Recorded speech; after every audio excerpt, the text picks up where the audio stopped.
Hello and welcome back to Inside the Pickle Jar. If you're joining me here, you're about to listen to part two of my conversation with Dr. Lisa Riegel, who wrote the book NeuroWell. It's a fascinating conversation around how to understand kids better, why they behave the way they do, and how to improve both their education principles and their opportunities, how they could do better in school, how we could, as educators, teachers, parents, could also help them along a little bit better, as well as all of the leaders who in organizations could also benefit from this information. If you're watching this part first, I do invite you to go back and listen to part one, which is episode 79. This is episode 80. I will reintroduce Lisa because it's important that you know her background. She started her career in education and driven really by one goal, which is to help people reach their potential. And then over time, she realized that fulfillment, whether in a classroom, company, or community, really comes from understanding how the brain drives behavior and how systems shape success. That discovery became the foundation for her life's work. And as an educator, researcher, and author, she spent 2 decades helping schools, leaders, parents, and organizations align brain science with human systems, creating cultures where people feel connected, capable, and in control of their growth. Dr. Riegel earned dual bachelor's degrees in English and secondary education from Kent State University, and she holds a master's degree in curriculum and instruction from Otterbein University and a PhD in education policy and leadership from The Ohio State University. Her work has appeared in peer-reviewed journals, and she has authored 5 books, including her 2 latest books, NeuroWell and Aspirations to Operations, focused on brain science and how we can leverage it to help people become happier, healthier, and more successful. Enjoy this next part of the episode. Again, go back and listen to part one, and I hope you enjoy all that she has to offer and has to say about it. It's truly fascinating. That's super important to know too for people that are providing that support. How important it is, how much it matters. I'm really very much about building community, especially in the neurodivergent world, and building community where they understand that, that some of the habits and the things that they do that feel so different and awkward and they end up stuffing, that it's like there is a group of us that understand and it's okay to, you're safe, being, Hmm. and you can be a better version of you if you feel safe. And so I really Yes. love also what you're speaking towards for kids and just community in general. So you Yeah. were talking about Well, all the things you had to do. Oh, sorry, go right ahead. yeah. Well, and one thing I'll say about neurodivergent kids that I think is really sad and frustrating is that I think that our systems try to make them change to fit the system, as opposed to recognizing that they're not going to fit those boxes. And so our schools are so focused on control and compliance and management and sit in rows and do what you're told and do it at the same rate as everybody else that you end up where a lot of really, really bright kids who are creative and smart and funny and everything else, the experience of school just destroys their identity and self-esteem. And one of the examples I use a lot is the way that we do behavior plans. Behavior plans oftentimes are constructed so that they're counting how many times we went to the Mexican restaurant, not how many times we went to the vegetable restaurant. And so, if you have a behavior plan that's basically logging how many times you had an explosion in a day, maybe you stopped yourself from exploding 100 times and you only exploded 3 times. That's a good day. Versus maybe another day you didn't really feel like exploding and you exploded 5 times. And that's a failure day, right? But we focus on, instead of giving kids that power and agency to understand, where am I going instead? I'm going to go to this vegetable restaurant. Then counting how many times you see them taking that exit through the day, that's the supportive piece. Because then I can be like, man, Tanya, you had a great day. Let's say you blew up twice. We're not even going to talk about that. You had a great day. I saw you use your strategies 12 times, and I bet you used them even more when I didn't see you. Tell me how you did it. Tell me what you did. You're building capacity versus trying to control and tamp down people's behavior. Oh, yeah. And it just encourages masking, especially Right. for neurodivergent girls who naturally mask anyway for, acceptance purposes, and then you layer in another set. But this is such great work. I'm so glad you're here sharing this. You sort of touched on this already about helping kids, but how do you help educators? Besides saying like you, I noticed that you didn't go to, we'll stay on the same metaphor, but I noticed you didn't go to the vegetable, I mean, you went to the vegetable restaurant more often than you went to go to the Mexican restaurant. How do you help educators distinguish between won't do and can't do yet when you're talking about executive function? Yeah, that's a really good question because I think we make an assumption that people can and choose not to. And one of the things I talk with educators about a lot is I use the analogy or the story of COVID, right? When COVID hit, educators had like 2 weeks to do everything they've ever done in the classroom, convert it to technology, and be prepared to teach online. So super, super stressful. And I always ask teachers, so how often could you not figure out where to get started and just felt overwhelmed? Or how often did you try something that you had just learned to put something on a Google Classroom or whatever, and it didn't work? And instead of just getting mildly annoyed, you were like way big emotions, crying or upset or frustrated. That's an example of when that limbic system is taking over. You don't have access to these, but we actually have executive functions to fall back on because the way we grew up, we memorized phone numbers, built working memory. We had more unstructured time where we learned how to entertain ourselves or learned how to be creative or solve problems. We learned social engagement skills and impulse control. We don't Kids today don't grow up with that. So that context we were talking about earlier has had a really bad impact on their executive functions. And as AI comes into the world, we're doing what they call cognitive offloading. So I'm giving a piece of technology the ability to do my thinking for me, which is super convenient, right? But the problem is that we're losing executive function capacity, and this is where we live. This is who you are. The rest of your brain is just an animal brain keeping your body working and keeping you alive. So if we lose this, we really lose our humanity and our uniqueness. And so I work with educators to say, first of all, how are you building these executive functions in a strategic way? We build content knowledge through scopes and sequences, and we regularly check in to see how students are doing. Executive function, we don't really measure at all. We don't measure it, we don't train it, we don't track it. And that's why I actually, we were talking right before the show, I built a software system called Jacapa that measures, trains, and tracks soft skills. So it measures, trains, and tracks executive function, emotional regulation, anger management, stress regulation, all of those things. And it's kind of like a fitness tracker because you have to have that repetition and persistence in order to build a habit. And so it's a system where like every day you spend like 5 minutes, you log in your data, and it has some assessments in there. It has some inventories and reflection pieces. And then at the end of the week, it has a data debrief that allows you to think about your data that you've gathered through the week. So we have to have that kind of intentionality if we're expecting to see the shifts in executive functioning for students. Yeah. Oh, that's awesome. And I'm glad you brought that up. For all my listeners, I will be putting links to this Jacapa that Lisa was just talking about, as well as links to reach out to her. I know everyone is going to find this super interesting and will be reaching out. Sure. So I will Yeah, and put if links in if the they're show notes. teachers, yeah, and if they're teachers in your area in Arkansas, it's the Jacapa software is free. So it's been funded through the Walton Foundation through a network called the Yippee Exchange.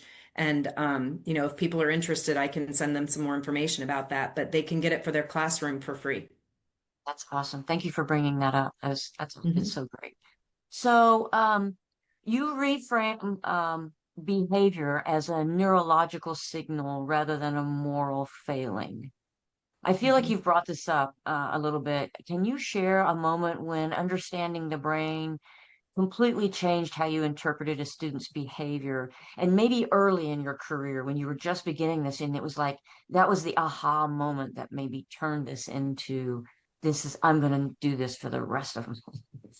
Sure, sure. Well, and I think like early on in my career, because I always taught at-risk kids, and I learned early on without the brain science piece to explain it to me, but all of our behavior serves a purpose, and that purpose is to make us feel a sense of belonging or acceptance or love, the things that we crave as humans. And so sometimes in classrooms, if you look at behavior that way, I had a student who wanted power. He grew up in a very difficult situation. He didn't have control over many things in his life. So he was using disruption as his way to control his environment. And so I removed that power struggle from him. It was like, you want to sit at my desk? Sit at my desk. You want to be my scribe? You can be my person up at the board. And I gave him some power in the classroom. And I've had other kids that have, attention seeking behaviors. And when I was first teaching, if you have that kid that's just always acting out and they come in one day and they're not, you ignore them because you don't want to poke the bear, right? But the problem is their need is attention, and your solution is to withhold attention. So that need grows until they act out, and then then you reaffirm like, oh, this kid's just always in my face. So early on in my career, I started realizing if I feed that need, then they don't act out. Then I can show them appropriate ways to get attention or appropriate ways to share power or to avoid. Sometimes we want to avoid things. So I think that was really an aha moment for me in my early career. And then when you add the brain science piece, I had a school that I was working with recently that had a little girl, comes from a foster family. There were like 9 kids. She was not going to be adopted, but some of the other kids were. So talk about feeling rejected. And she was a nightmare. I mean, she would come in the school and hide under desks and she would, throw things around. I mean, she was very much out of control.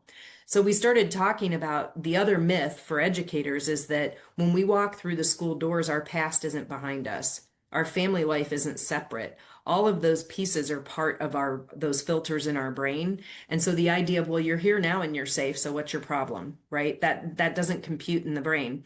So we started realizing that this child just needed some regulation to help her transition from a very chaotic home life to school.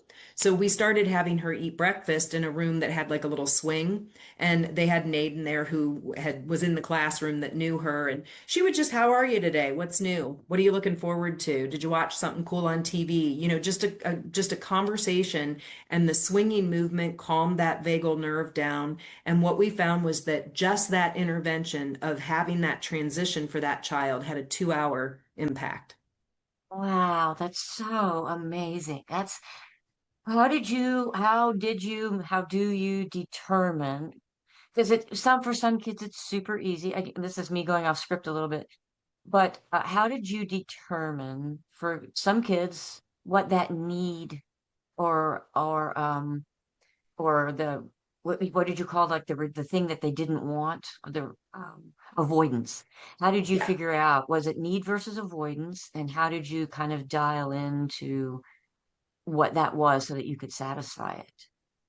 So I think the first thing is to separate yourself from the behavior. 9 times out of 10, it's not about you. Like you have control over the context. So if you are creating a polluted context for kids, then it is partially your problem. But those conflicts in the moment are everything to do with the past. So the first thing I do is really ask a lot of questions. Are there patterns? Is this happening more in the morning or the afternoon? Is this in certain classes or with certain teachers? Is this aligned with subjects that they struggle in versus subjects they feel confident in? Because if we don't feel there's 3 types of safety that our brain's looking for. It's emotional, intellectual, and physical. So we pay a lot of attention to the physical, in schools, but that emotional and intellectual safety is also really important. And from a neurodivergent perspective, if I'm coming into an organization that doesn't understand me, that wants me to try to change the actual structure of my brain so that I can fit within this culture or these expectations, then I'm not intellectually safe and I'm not emotionally safe. And so starting to really ask some of those questions, I ask those, and then I ask about their family and their background, because again, that all stored in the brain. So even though this is school and that's home, the fears, the underlying fears of being abandoned or being left out or being, considered dumb or whatever they are, they're going to transcend contexts. So I ask a lot of those questions, and then we just start trying stuff. And then a lot of times I'll sit down with the child and have a conversation because they can oftentimes give you a lot of information about, so what is it that bothers you about this classroom? And then as I'm listening for this, I'm listening for what is the need behind the behavior? And then, generally I have sort of two philosophies that I follow. One is feed the need in an appropriate way so the kid learns to satisfy that need. We can't change that need exists. If a kid needs attention, they're going to need attention, but we can teach them how to get attention in positive ways. And then the second is thinking about how much of this behavior is based on their limbic brain and being out of control. And sometimes kids are kids and they do dumb things and they knew exactly what they were doing and they did it anyways. And so in that case, that's different. That's where you say, okay, you did a really dumb thing and now we're going to have a detention or something like that. But I think we spend a lot of time punishing kids for their biology because we don't think about it through that lens and we don't ask the right questions. And then the interventions we put in place are never going to work. So this speaks directly to this question that I have, and you've touched on it a little bit. You talked about creating a NeuroWell culture that is safe, supportive, and proactive. So what's the smallest change a school can make that has the biggest ripple effect? So there's two things that I suggest to teachers that are so easy to do. So the first is a learning sprint. So we know that the brain does not have the attention span to just be focused for an hour, right? Or a half an hour. Unless I'm really interested in something, my brain's going to start wandering. People listening to this podcast may have already had they went off on a tangent thinking and then they come back and they've missed some of what we say, right? Which is why a lot of times people go back and listen again. So we know this, but we have school that's just this never ending day for kids. So it's kind of like if you ever want to go to the gym and get on the treadmill and you're like, I'm going to run on the treadmill for 30 minutes and you're running, and you look down and you're like, oh my gosh, it's been 7 minutes, right? But if you chunk it into little intervals and you change something up or you give yourself permission to make a decision at the end of, I'm going to do this for 5 minutes and then I might go faster, I might go slower, I might change something, then you can actually persist through the workout. It's the same thing in school. So I tell teachers, you don't have to change anything you're doing as far as teaching, but create a learning sprint and get a visible timer, put it on the whiteboard, or if some of the earlier teachers have giant hourglasses that they use because the kids can't tell time. But you say to the kids, okay, we're going to do a 10-minute learning sprint. During this time, I'm going to give you some instructions. So my expectation is you're going to eyes on me and ears open, right? And then I'm going to give you some time to work individually and start working on this. And again, if it's an individual work, that means it's you and the paper. You don't need to be talking to anybody. At the end of 10 minutes, we're going to take a brain break where you're going to get to talk to your friends or get up and move around or whatever. And then we're going to do another learning sprint. So I've had teachers that'll say, during this class, we're going to do 4 learning sprints. And they don't all have to be the same length of time. And then we're going to take a break. And if you all get the work done that's expected during that learning sprint, then you just get longer break. So there's a bonus in there to really focus. But this method of structure is really critical for a number of reasons. It teaches executive function. It teaches me time management. It teaches me how long is 10 minutes, and if I focus, what can I get done? It teaches me to break down things, right? It teaches me to take my focus and shift it back, which is really important as a skill. So every classroom I've done this in, teachers will come back and say, I cannot believe how fast we are moving through the material. And I'm like, yeah, because before you had a half an hour of fighting for their attention. You've got kids all over the place. You've got the same question asked 482 times because somebody was tuned out when you were saying it. This focuses everybody and they move through the material faster and they feel a sense of accomplishment because it's little chunks of time. And so that's the one. The other is to give students, teach them about their brain. And one thing that is an easy starter to this, I always really say, teach them about the departments, about Harold and Bob, and give them some of that. And I've done this with preschoolers where we draw pictures of Harold and Bob and talk about them. But then you have some type of check-in, check-out where you're giving kids the autonomy and the authority to tell you what they need. So I take a can of soda and I shake it up and I take the kids outside and open the soda and it explodes everywhere. And I say, you're like this can of soda. We all are. We're carbonated. And just like Coke. It's gross if it's too carbonated and it's gross if it's flat. So you want to be just right, but I don't know if you're just right. You have to tell me. So giving kids permission when they walk into your class, if they are not okay, just to say fizzy or flat, and then you give them some grace and space to go sit down and just take a couple breaths and calm themselves down so that they're ready to learn. A lot of times a kid will already be fizzy. They come in and I'm like, hey, Tanya, where's your homework? Why don't you have your pencil? And then you just, and you explode. So it's giving them the right to do that. We expect it as adults. If I'm having a bad week and my dog died, I expect my colleagues to give me a little grace and space because I'm not my best self at that moment. But we don't extend that same privilege to the students. So the fizzy or flat thing can be really powerful for the kids, and it also can give you really good data. Like, is the kid fizzy every single day? Well, maybe we need to do a transition, some type of an intervention like we did with that little girl, because for whatever reason, I can't control the context they come from. So maybe we need to figure that out. Or you can also look at how successful are their interventions or the things that you've taught them to calm that body down. Are they working? So how long is it taking these kids to regulate and join class? Nice. Oh, that's amazing. Two really helpful ideas. I can't wait to share this with everybody so they get to hear what you've had to say. Um, where do schools unintentionally create environments that are neurologically hostile? And maybe they don't even know that they've done that. You've kind of touched on it a little bit already, so I want to, honor that. But if you want to Yeah, speak to no, that specifically.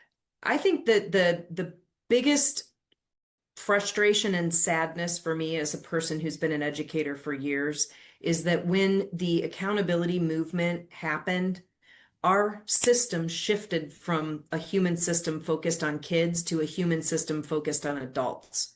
We now, the over test scores, just the over reliance on test scores to tell us whether we're doing a good job has really transferred teachers' focus from I teach kids to I teach content. And that shift has changed the way that we deal with kids who aren't moving along the path at the right level. They used to be puzzles to be solved and to work with them and to see the growth because it was about the kid. Now it's about your data is going to screw me up. So now I'm annoyed by you because you're the one that's always lagging behind. So this like mind shift, we need to shift back to the human system and the system, human system that's focused on the children and not on making the adults look good. It's a great point.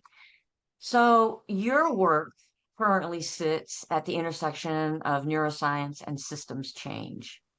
Yeah. What is a belief that you held early in your career that you have since abandoned? Hmm. That you can control someone else, that you can will it to be so that if you just try harder, it will work. Sometimes, and I tell educators this all the time, we can only plant the seeds, but we don't always have a chance to see them sprout and grow. But it doesn't mean we shouldn't plant them and water them and nurture them. But unfortunately, sometimes, people aren't ready to hit that point where they want to be self-aware, where they're ready to go to the vegetable restaurant, right? So we have to recognize that our role is support and not dragging people along where we want them to be. And it's difficult because when you see the road and I'm like, man, Tanya, if you just did this, you'd be so much happier. And then getting mad at you or frustrated when you're not doing it. I don't get to control that. Yeah, yeah, that's great. So if a school leader says, we don't have time for brain science, what's the story or the metaphor that you use to try to shift their perspective? Well, a lot of times, they get the treadmill metaphor because when I use the treadmill, they go, oh yeah, I guess that makes sense. And the other thing I tell them is just try it. Try it for a week because right now I go in your classrooms and like I'll do a classroom observation. I'm like, right now there is so much talking in the class that it's taking the teacher 22 minutes to give instructions and your class is 45 minutes long. So what are you actually accomplishing currently? Or how long is it taking people to get through? Like I sat in a math class once, it took the teacher 12 minutes to do one problem. And I'm like, okay, so half the kids are bored silly, half the kids have no idea what she's doing. And then, some of the kids are like right on task and getting what they need. So really thinking that having them realize that doing these things actually accelerates the learning and gives you more time. And and I always say it's not a bit, it goes back to that risk reward. This is not a big risk. Chunk your class up and have a 1 minute brain break. I'm not asking you to learn a curriculum or do a set. I'm not asking for any of that. I'm simply asking for a timer and some visible understanding of time management and focus. And usually after they do it for a couple days, or I have a kindergarten teacher that started just in one period of her day. And within 3 days, the kids were like, when it was time to learn, they were like, okay, let's go. And they would get into their little learning sprint. And then they started saying, why can't we do this all day? Oh, And that's so, amazing. Yeah, yeah. that's great. So I know we're getting close to end of time. I have one more question for you. What's a question you wish people ask you about NeuroWell but never do? Um, I think with teachers and with leaders, I wish they would ask me, how can I change? Because I think they look a lot at the students, and I talk about it and I say, dysregulated teachers do not have regulated classrooms, but I wish that they would say, how can I start in my own life and start to change their own mental space, because they'll be so much happier and more fulfilled at work. And it's hard for me when I love teaching and I love the kids I taught, and I was fortunate to have really great colleagues that I cared about. And so it was a positive experience for me for a good chunk of time. And then I had a poor leader and it was no longer a positive experience. But I think it's just my heart goes out to them, because I'm like, our kids need you, and we need you to be happy, healthy, and fulfilled in order to be the best teacher you can be. Yeah, that's awesome. Thank you so much for coming on. And it's Dr. Riegel, is that right? It's Dr. Is Yes. it? Yes. Okay. So just to be clear, everybody Yep. knows she's worked really hard to get here. So I want to honor that. I have loved having you on here. I could literally talk to you for another couple of hours, but I will probably break this podcast up into two parts. So you'll get two airings, since I usually have short format for most of my listeners. A lot of them don't have great attention spans. And so it always helps if I break them up. So, again, just to repeat for everybody who's listening or watching, the show notes will contain all the links. If you're a teacher, educator, for sure reach out to Dr. Riegel. She's, as you know, and have heard on this podcast, she's awesome. And read all of her books, go buy all of her books and support her work. Thank you so much, Dr. Riegel. And if you enjoyed this episode, you're probably listening to part two at this point. And go back and listen to part one. Please subscribe, like, reach out to us, and support the show. Thanks so much. Big briny hugs from inside the pickle jar. And I will talk to you all on the next episode.